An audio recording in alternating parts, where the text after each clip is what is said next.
بسم اللہ الرحمن الرحیم۔ السلام علیکم، میں اشکی ملک آپ کی خدمت میں حاضر ہوں۔ مسلم لیگ نون کی چیف آرگنائزر مریم نواز نے ایک بڑے پاور شو سے اپنی انتخابی مہم کا آغاز کر دیا ہے۔ اوکاڑا میں ہونے والے اس پاور شو میں لاکھوں لوگ وہ شریک تھے، اور مریم نواز نے اس جلسے سے خطاب کرتے ہوئے جو چند اہم باتیں کی ہیں، ان میں انہوں نے نام لیے بغیر عدلیہ سے مستعفی ہونے والے جو ججز ہیں ان کے نام نہیں لیے، لیکن انہیں بزدل قرار دیا ہے، اور انہوں نے کہا ہے کہ یہ جوتے چھوڑ کر بھاگے ہیں۔ ان کی یہ بات سن کے مجھے یاد آ گیا کہ سینئر صحافی سہیل وڑائچ صاحب نے کچھ کالم تحریر کیے تھے چند روز قبل، جس میں انہوں نے ماضی کی کچھ اہم جو یادیں ہیں ان کو تازہ کیا تھا، کچھ ملاقاتیں ہیں جن کا احوال بیان کیا تھا، اور کچھ دھمکیاں ہیں جن کا انہوں نے ذکر کیا تھا۔ یہ تمام جو دھمکیاں، یہ ملاقاتیں، یہ احوال آپ کے ساتھ شیئر کرنا ہے، لیکن پہلے ذرا میں آپ کو بتا دوں کہ میرے ذہن میں آیا کہ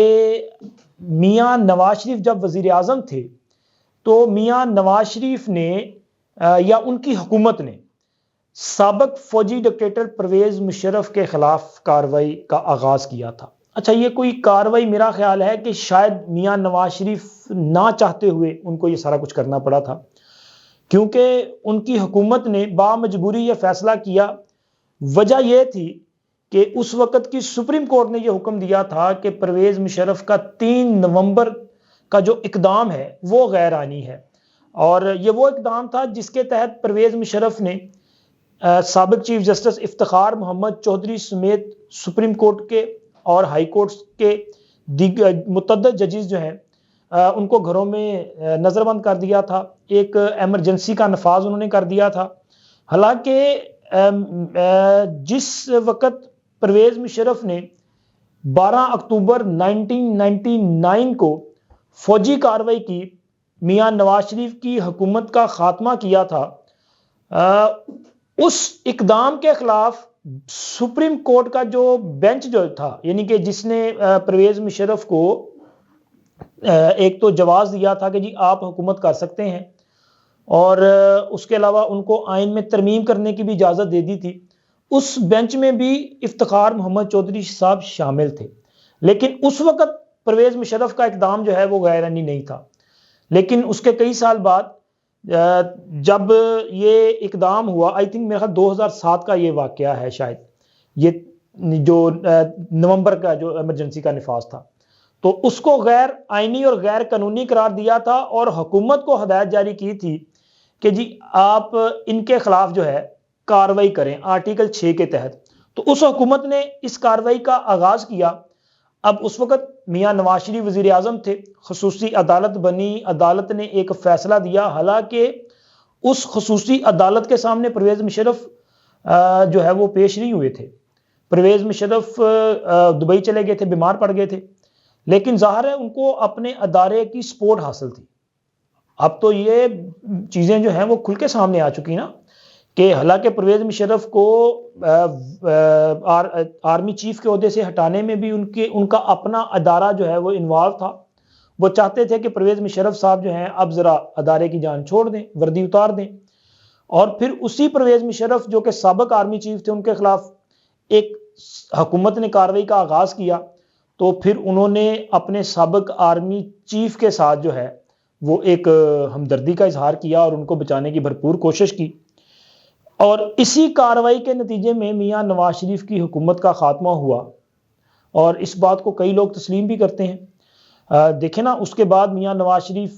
کے خلاف یہ پاناما والا پورا معاملہ آ گیا، پھر اقامہ نکلا، پھر نااہلی ہوئی، پھر ان کو جیل میں ڈال دیا گیا، اور یہ سارا معاملہ چلتا رہا۔ اور اب جو چیزیں سہیل وڑائچ صاحب نے اپنے کالم میں دی ہیں، انہوں نے جو انکشافات کیے ہیں، اس میں ایک تو وہ بتاتے ہیں کہ ایک موقع پہ رانا ثناء اللہ کی سابق جج جسٹس شیخ عظمت سعید سے ملاقات ہوئی، اور اس میں انہوں نے ان کو بتایا تھا کہ جی پریشر بڑا ہے اور ان کو مستعفی ہو جانا چاہیے، یعنی کہ وزیر اعظم کو مستعفی ہو جانا چاہیے۔ اسی طرح اس وقت کے جو D G I S I تھے جنرل ظہیر الاسلام صاحب، انہوں نے وزیر اعظم کو مشورہ دیا کہ جی آپ کو مستعفی ہو جانا چاہیے، اور یہ بات سہیل وڑائچ صاحب سے کالم میں بھی موجود ہے۔ لیکن اس کے علاوہ میاں نواز شریف خود بھی اس بات کا اظہار کر چکے ہیں، وہ یہ انکشاف کر چکے ہیں کہ انہیں کہا گیا تھا، اور میاں نواز شریف نے اس وقت کے جو آرمی چیف تھے ان کے سامنے بھی یہ بات رکھی تھی کہ کیا ایک ماتحت افسر جو ہے وہ وزیر اعظم کو مستعفی ہونے کا جو ہے وہ کہہ سکتا ہے؟ تو پھر اس کے بعد معاملہ رفع دفع ہوا، بہت ساری چیزیں سامنے آئیں. پتہ ہے آپ کو، وہ آئی بی کی ایک جو آئی بی کے اس وقت کے جو سربراہ تھے، انہوں نے وزیر اعظم کو ایک رپورٹ دی تھی کہ جی آپ کے خلاف کچھ جرنل اور جج جو ہیں وہ کوئی پلان کر رہے ہیں. تو یہ معاملہ چلتا گیا. یہ ساری جو چیزیں ہیں سہیل وڑائچ کے اس کالم کا حصہ ہیں جس میں وہ بتا رہے ہیں کہ یہ جج جو مستعفی ہوئے ہیں انہوں نے اس وقت کے army chief general Qamar Javed Bajwa سے ملاقاتیں بھی کی تھیں، اور ان ملاقاتوں میں ظاہر ہے وہ اسی پہ بات کی جا رہی تھی کہ جی اس سے جان چھڑانی ہے، یعنی کہ نواز شریف کو گھر بھیجنا ہے، اس کے خلاف فیصلہ دینا ہی دینا ہے. اور اسی طرح یہ انکشاف بھی میرا خیال ہے کہ سامنے آیا ہے، جو پہلی بار ہوا ہے کہ ایک موقع پہ جنرل قمر جاوید باجوہ نے سابق وزیر اعظم شاہد خاقان عباسی سے ملاقات کی اور انہیں بتایا کہ جی آپ کے وزیر قانون زاہد حامد صاحب کے لیپ ٹاپ سے ایک مسودہ قانون برآمد ہوا ہے جس کے مطابق آپ ججوں اور جرنیلوں کے جو حوالے سے کوئی اصلاحات لانا چاہ رہے ہیں. تو اگر آپ یہ کام کریں گے تو اس پر کسی قسم کی جو ہے وہ آپ کو مطلب کوئی رعایت نہیں برتی جائے گی، اور نہ ہی ایسی کسی قانون سازی کو یا اصلاحات کے نام پہ کسی بھی بندش کو قبول کیا جائے گا تو اس کا ری ایکشن کیا ہوگا. تو سر یہ انکشاف کیا گیا کہ ری ایکشن میں یہ کہا گیا کہ پھر ماشاء اللہ لگایا جا سکتا ہے، نظام کو پوری طرح سے کنٹرول کیا جا سکتا ہے. تو آپ اندازہ لگائیں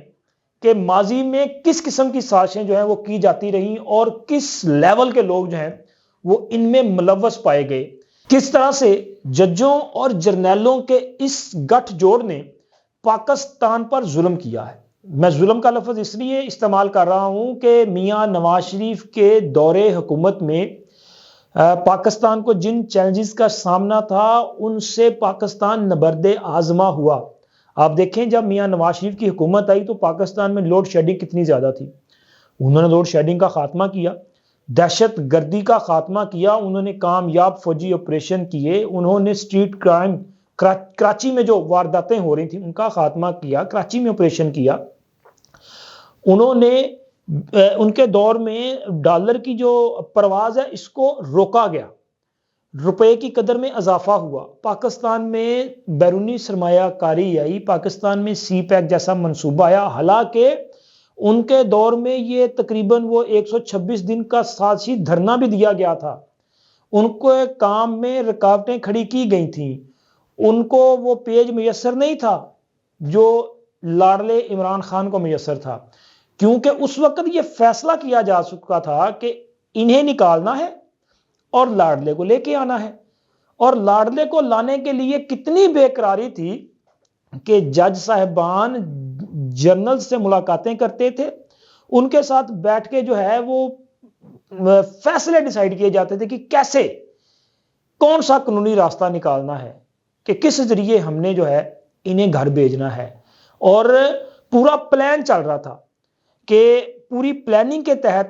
مختلف اداروں میں ایڈکشنز کی گئیں، لوگ لائے گئے، بالخصوص عدلیہ میں اس طرح سے لوگوں کو لایا گیا، اور سپریم کورٹ میں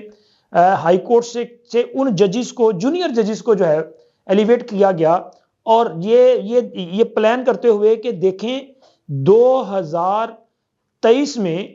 فلاں بندہ جو ہے وہ چیف جسٹس بنے گا، لیکن یہ بندہ سوٹیبل نہیں ہے تو اس بندے کو روکنا ہے. اس بندے کو روکنے کے لیے ریفرنس دائر کروا دیا گیا. وہ تو اس بندے میں اللہ تعالیٰ نے کون سی خدا داد صلاحیت دی کہ وہ ڈٹ گیا، اس نے انکار کر دیا. اس نے کہا میں کیوں استعفیٰ دوں، اس نے کہا میں کیوں آپ کے دباؤ میں آؤں. وہ جناب آ کے عدالت میں کھڑا ہو گیا، اس کی بیوی اس کے ساتھ کھڑی ہو گئی. انہوں نے ثابت کیا کہ انہوں نے نہ تو کوئی چوری کی ہے، نہ ڈاکہ زنی کی ہے، نہ انہوں نے کوئی لوٹ مار مچائی ہے. ان پہ جتنے الزامات تھے وہ سارے کے سارے الزامات غلط ثابت ہوئے. ان کو ایک کلین چٹ ملی اور آج وہ چیف جسٹس آف پاکستان ہیں. لیکن ان کو ہٹانے کا منصوبہ بنانے والوں کے منصوبے کامیاب نہیں ہوئے. پھر اس کے بعد یہ بھی پلان تھا کہ دیکھیں جب اگر یہ بن جاتے ہیں تو یہ جب جائیں گے تو پھر فلاں جو ہے وہ چیف جسٹس بن جائے گا، جب وہ جائے گا تو فلاں چیف جسٹس ہوگا، اس کے بعد پھر فلاں آئے گا اور پھر فلاں آ جائے گا. یعنی کہ یہ کوئی 2000 آپ اندازہ لیں 2017-18 میں یا اس وقت جب پلان کیا جا رہا تھا تو اگلے کوئی 15 سال کا پلان تھا کہ جی اگلے 15 سال میں یہ جو بندہ یا بندی ہے یہ چیف جسٹس بن جائے گا. یہ پلاننگ تھی. اور پلاننگ کیا تھی کہ اس 15-20 سال میں ہم نے اپنا پروجیکٹ جو ہے وہ مسلط رکھنا ہے، اور اس پروجیکٹ کے ذریعے کیا کچھ انہوں نے کرنا تھا یہ تو اللہ ہی بہتر جانتا ہے. لیکن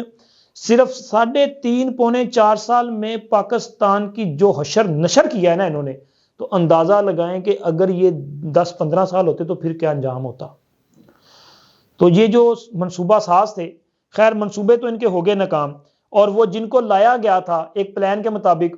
جب ان کی وہ سارے کچے چھٹے کھلنا شروع ہوئے اور پتا چلا کہ سر انہوں نے تو ٹرکوں کے حساب سے جو ہے وہ پیسہ اکٹھا کر لیا ہے، اور انہوں نے تو اپنی ہی کمپنیوں کے کیسوں کے فیصلے کیے ہیں اور ان کو اربوں خربوں روپے کا فائدہ پہنچایا ہے. ایک جب یہ وکالت کرتے تھے تب ان کمپنیز کی طرف سے یہ بطور وکیل پیش ہوا کرتے تھے، اور پھر جب جج بنے تو ان کے فیصلے بھی یہ خود کرتے تھے. اور یہ ساری چیزیں جب سامنے آئیں تو پھر آپ نے دیکھا نہیں کہ پھر عدلیہ سے کس طرح سے دوڑیں لگنا شروع ہوئیں. جسٹس مظاہر علی اکبر نقوی جن کا معاملہ ابھی بھی سپریم جوڈیشل کونسل میں ہے، وہ مستعفی ہوئے. ان کے جانے کے بعد اعجاز الاحسن صاحب بھی چلے گئے. وہ میں نے سٹوری آپ کے ساتھ شیئر کی ہے کہ وہ کیوں گئے، کون سا ان کے خلاف ریفرنس بن رہا تھا. انہوں نے تو کوشش کی کہ جی ریفرنس آنے سے پہلے نکل جائے تاکہ ان کو جو ہے وہ ایک سہولت مل جائے کہ وہ پہلے ہی جا چکے تھے، تو لہٰذا اگر وہ سیٹ پہ نہیں ہے تو ان کے خلاف کاروائی نہیں ہو. جیسے مظاہر نقوی صاحب کا معاملہ لٹک گیا نا سپریم جوڈیشل کونسل میں کہ جی یہ چونکہ ان کے خلاف کاروائی آگے بڑھ چکی تھی تو اب یہ سپریم جوڈیشل کونسل طے کرے گی. لیکن اب معاملہ میرا خیال ہے سپریم جوڈیشل کونسل اور سپریم کورٹ میں جائے گا عافیہ شہر بانو کیس میں، اس میں فیصلہ ہوگا. اور اگر وہ فیصلہ ریورس ہو گیا تو پھر سر مستعفی ہونے والے بھی نہیں بچیں گے. ان کے میٹرز بھی جو ہیں وہ بالآخر سپریم جوڈیشل کونسل میں جائیں گے. اور مریم نواز یہ جو کہہ رہی ہیں نا کہ اب ان کی باری آئی ہے اپنے احتساب کی تو یہ بھاگ رہے ہیں، تو وہ بالکل میرا خیال ہے درست کہہ رہی ہیں. کیونکہ مریم نواز کا یہ جو کہنا ہے نا کہ جب یہ بیٹھ کے احتساب کرتے تھے تو یہ ان کے جو رویے تھے وہ فرعون جیسے تھے. تو جس طرح میں نے آپ کے سامنے یہ کچھ حقائق رکھے، میاں نواز شریف کے خلاف ہونے والی سازشیں رکھیں، ان میں ملوث یہ ججی صاحبان کے کردار کو رکھا، تو کیا مریم نواز جھوٹ بول رہی ہیں؟ سر مریم نواز جو کہہ رہی ہیں وہ بالکل ٹھیک کہہ رہی ہیں. اور میں سمجھتا ہوں کہ مریم نواز مسلم لیگ نون کی وہ چند لیڈران میں سے ایک ہے کہ جن میں بات کرنے کا حوصلہ ہے. یہ بڑی بات ہوتی ہے کہ آپ بات بھی کر سکیں، آپ اپنا معافی ضمیر بیان کر سکیں، آپ طاقتور لوگوں کے نام لے کے ان کو یاد کرا سکیں کہ جی آپ کا یہ کردار ہے. یہ بڑی بات ہوتی ہے. اور مریم نواز میں بالکل لیڈرشپ والی کوالٹیز ہیں. انہوں نے پہلے جلسے میں ہی ان ججز کو نام لے کے یا ان ججز کے کردار کو سامنے رکھ کے جو بات کی ہے یہ انہی کا خاصہ ہے. اور آنے والے دنوں میں ہو سکتا ہے کہ مزید اس طرح کی جو پکے سر والی باتیں ہیں وہ آپ کو سننے میں ملیں، کیونکہ مریم نواز مسلم لیگ نون کی انتخابی کمپین کو لے کے لیڈ کر رہی ہوں گی، میاں نواز شریف کے ساتھ ہوں گی. اور ان کا یہ کہنا کہ ڈرپوک جج یا ڈرپوک لوگ جو ہیں وہ سپریم کورٹ میں جوتے چھوڑ کے بھاگ گئے ہیں، تو مجھے لگ رہا ہے کہ ابھی کچھ اور بھی بھاگنے والے ہیں. تو بس چند دنوں کی بات ہے، یہ دیکھیے گا ذرا سلسلہ، کم از کم 1 یا 2 جو ہیں وہ بھاگنے تو والے ہیں. باقی کہاں کہاں سے کون کون بھاگے گا یہ آنے والے دنوں میں آپ کے سامنے چیزیں آتی جائیں گی. اب تک اتنا ہی، ملتے ہیں اگلی ویڈیو میں. اللہ حافظ.